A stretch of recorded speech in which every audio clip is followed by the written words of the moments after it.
So before I get started, though, I just want to take a moment to recognize the most important person here. So let's just give them a round of applause. The most important person. Thanks for coming. Would they just go ahead and identify themselves for us?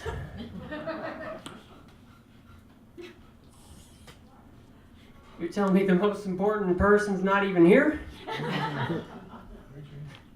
Right here. There he is. Thank you. Thank you. I don't know where I'd be without you. You give us something to aim for. Thank you. And you are the measure. You are the measure. You know, but I come from a community of grace, so let's go ahead and let's applaud the least important person here. Feels scandalous to do that, doesn't it? Yeah. If you're the least important person here, just go ahead and stand up real big. Real big. Be brave for half a second.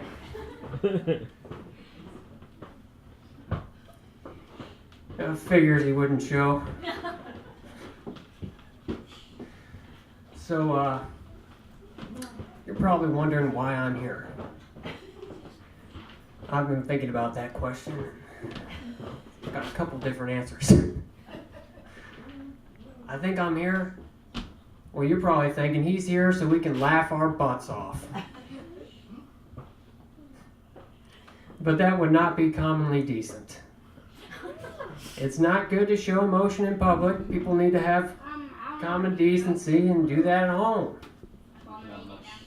No, I'm here for order. I'm here for order and for help. We all need help. And so I've made a few lists of things I can help you with. But before I do that, I just want to go back to order. And I want to say, not as a threat. Actually, yeah, this is a threat. Anybody that I find laughing their butt off indecently here, I'm going to ask to come sit up here by dark in the seat of public shame. I'm serious. Seriously though, I will ask you to do that. But let's get started. I've got all these introductions. Let's just get into it. First things first, you're probably wondering, what does this guy eat? Well, I made a crock pot of food the other day, just yesterday, and the darn thing got turned off. And there was some chicken in it, and I wasn't about to eat this raw chicken, so I was mourning.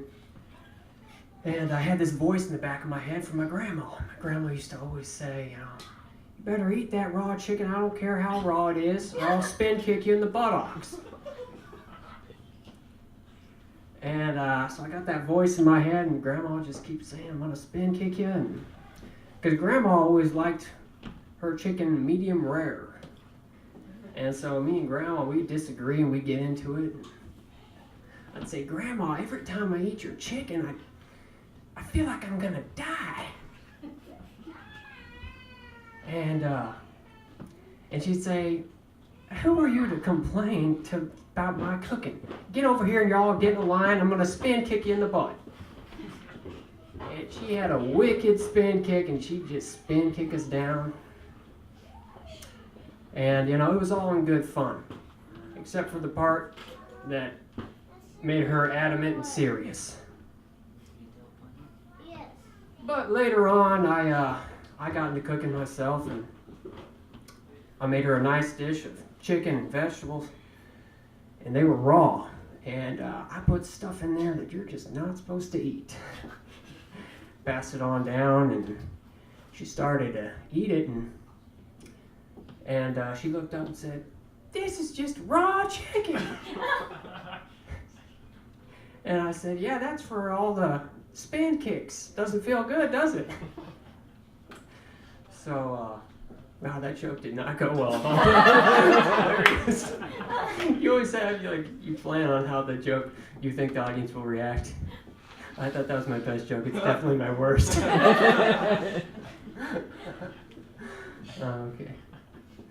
So, but I'm here to give you help. So I've got a few different things I think I can help you with. I've got help in politics, education, personal relationships, and religion, actually. So I'll just go ahead and get into it. Politics, we got this dilemma of the election. Who are we going to elect? We got Hillary, we got Trump. Seems like there's not a lot of perfectly clear options. Well, I want to go ahead and just reassert that there is some perfectly good options still on the table. We've still got the banks to flee to in case there's trouble. It's worked before in the past. There's no reason why it wouldn't work again. A lot of loopholes that'll make good homes for all of us. What else we got? We got the option of, we could go invade a foreign country and take their oil. When in doubt, it's worked in the past. No reason it wouldn't work now. Or while there's still time, there's not a wall built, we can just go to Mexico. There's still time. Perfectly good options on the table. So, I'm going to give some help on education. That's not good. I know maybe some of us are in school here, the others of us can relate. Education's hard, and you have to be able to memorize things. And that was always a big challenge for me. But I've learned how to do it. So I'll just go ahead and I've memorized a long series of things. I'll just go ahead and perform it. And then after I do that, I'll tell you how I did it. Okay, it goes like this. 1, 2, 3, 4. 5, 6, 7, 8, 9, 10, 11, 12, 13, 14, 15, 16, 17, and 18. That's the hard part. After 18, 19, 21,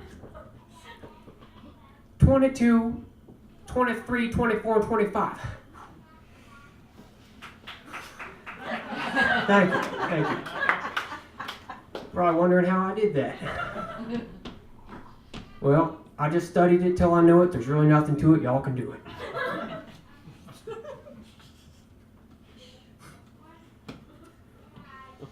Personal relationships, y'all need help. I need help. The one thing we need help with the most maybe is taking criticism. Taking criticism is hard. If it was easy, you wouldn't have people like me up here telling you that it's hard. And you're probably thinking to yourself right now, who is this knucklehead banana brain giving us all this nonsense? And that hurts. That hurts a lot. Criticism always hurts. But in the face of criticism, I always like to be the optimist and offer a message of hope. To my offenders and critics, I just want to offer hope that your harvests come in ripe and full, and that there's bounty and plenty for everyone. Plenty for everyone to have a share. Especially the deers and the rabbits and the bugs, before you have a chance to get there.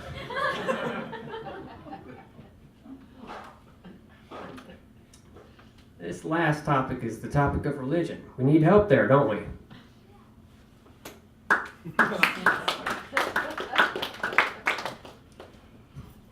I just made everyone clap about that. Sorry about that. If you didn't want to clap, you didn't have to clap, but I kind of made you. So I got in an argument. We always get in these religious arguments. I got in an argument with my friend. He said, you sound like you don't know what you're talking about. I said, that sounds like something somebody would say who doesn't know what they're talking about. He said, you're saying that because you're just full of pride to the brim. I said, well, how great of you to say that. You're just a judge and judger. And he said, I don't know what else to say to y'all. I think you're going to hell. I said, that sounds like something somebody would say, who's going to hell? And so I did the right thing.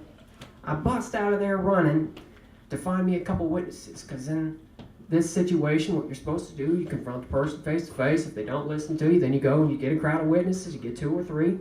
According to the scriptures, you come back to them and you rebuke them. If they still won't listen to you, you take it to the church.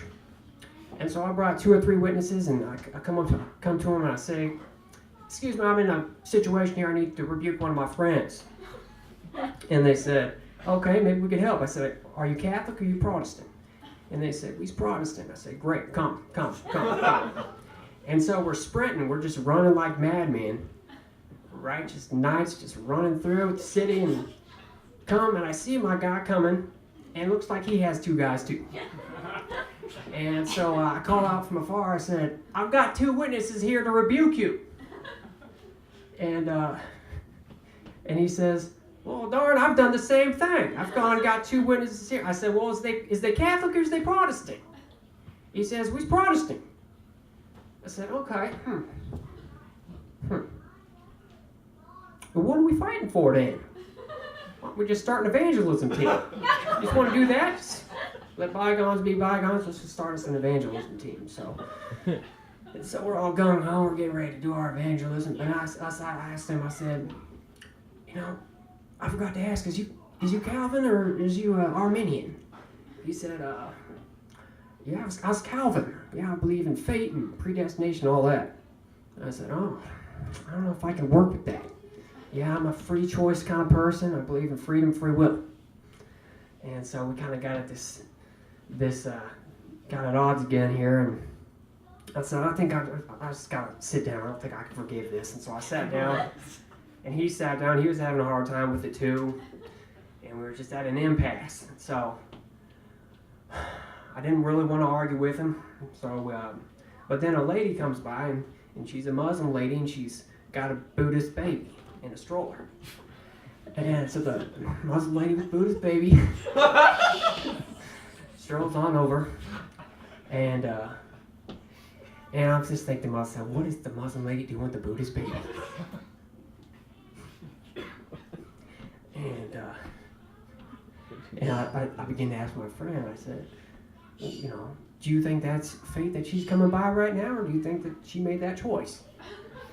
And she said, and he said, "I don't know, I'll just ask her." So I said, "Fine, I'll just ask her."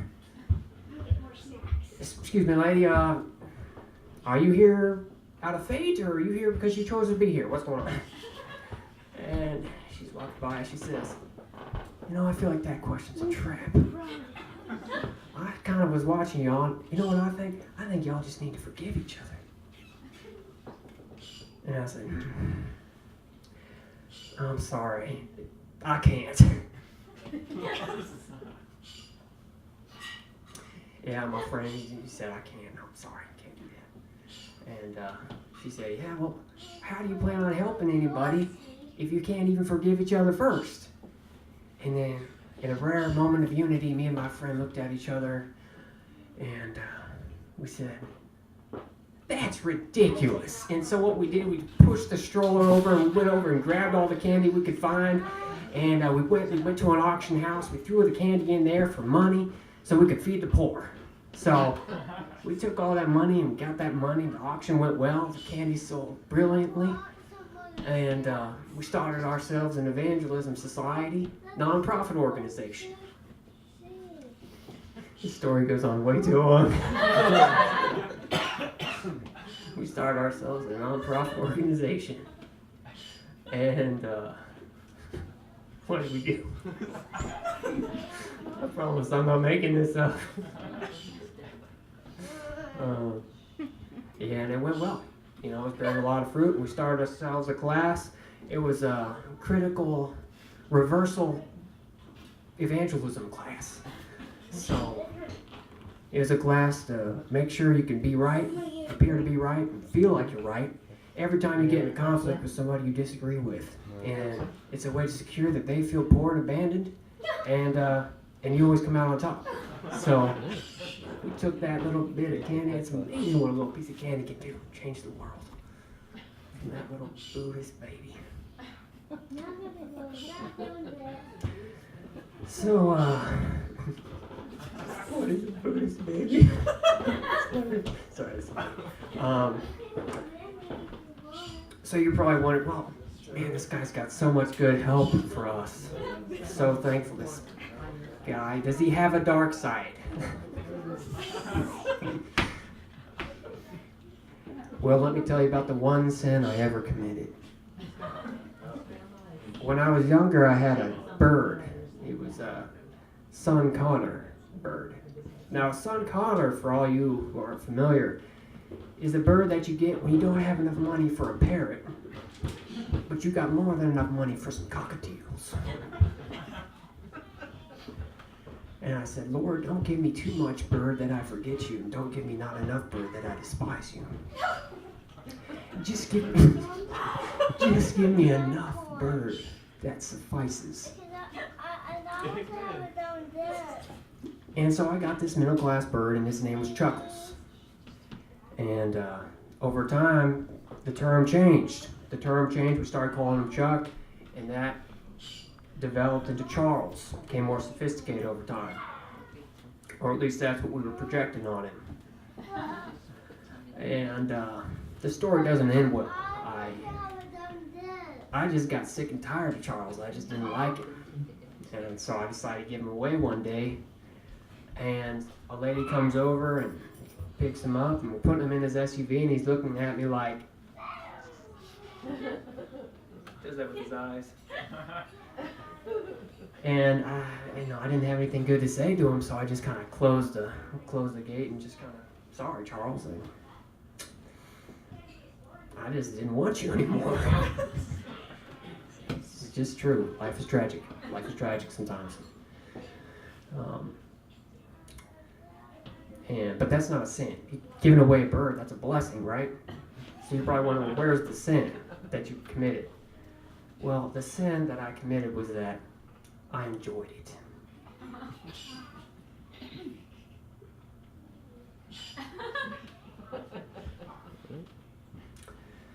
I enjoyed it. I was going to talk about all my other addictions, but how long have I been talking? You guys want to hear about tea? You guys want to hear about my addiction to tea? All right, I've given up all the hard stuff, and I'm just addicted to tea. I do all the herbal teas and all the good stuff.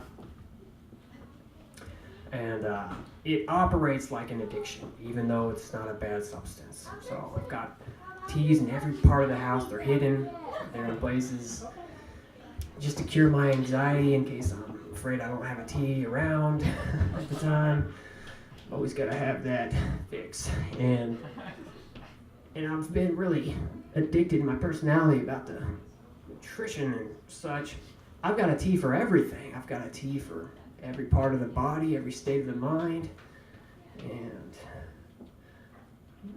I'm meeting my daily values. Let's just put it that way. And I kind of forgot how I ended this thing, so. Does anybody want to talk to Dark? I don't really want to talk with Dark. Does anybody want to talk to Dark? Yeah. Yeah, who would?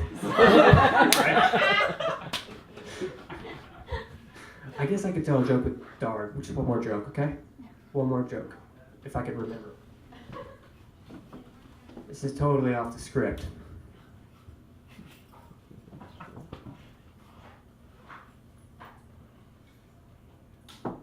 Hey guys, my name is Dog Inquisitor. Most of you know me as your authority, dogmatic expert, and guy who wears nice Converse, am I right? Of course I am. Of course I am. You guys want to hear something? You haven't heard something? Yeah. No? What? Okay. Let's talk about the bears I saw in the forest. So I was in the forest minding my own business. And I seen a couple bears. And they said, one of them says, "Hey, looks like I found something sweet." And the other one says, "You better give me some of that to eat." He says, "No, I'm hungry." And the other one says, I can't remember. I can't remember. You had to be there.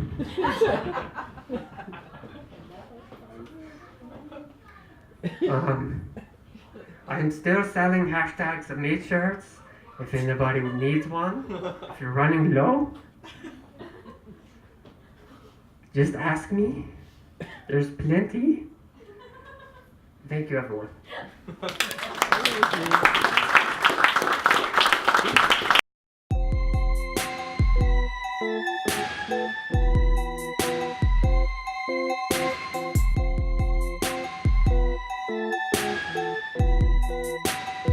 You're not so bad, Dragon Steve. You're not so bad after all. You're not so bad at all. You're not so bad, Dragon Steve. Dragon Steve, you're not so bad after all. You're not so bad after all. You're not so bad. You're not so bad, Dragon Steve. You're not so bad after all. You're not so bad after all. You're not so bad. His name is Dragon Steve. His name is Dragon Steve. His name is Dragon Steve. Can't you believe? His name is Dragon Steve. He's a dragon that we like, that sits on the metal guy in the basement as we like to talk. His name is Dragon Steve. His name is Dragon Steve. His name is Dragon Steve. What's his name? What's his name, guys? His name is Dragon Steve. Right. Can't you believe it? His name is Dragon Steve. What? His name is Dragon Steve. That's what? His name is Dragon Steve. What? Can't you believe? Oh, yeah. His name is Dragon Steve. What? He's a dragon that we like, that sits on the metal guy in the basement as we like to talk. His name is Dragon Steve. What? His name is Dragon Steve. What? His name is Dragon What is Steve. it? What is it? What is That's it? right. What is it? What You is it? got it. What is it? Dragon It's Steve! Dragon. Dragon Steve! Dragon Steve. Dragon Steve!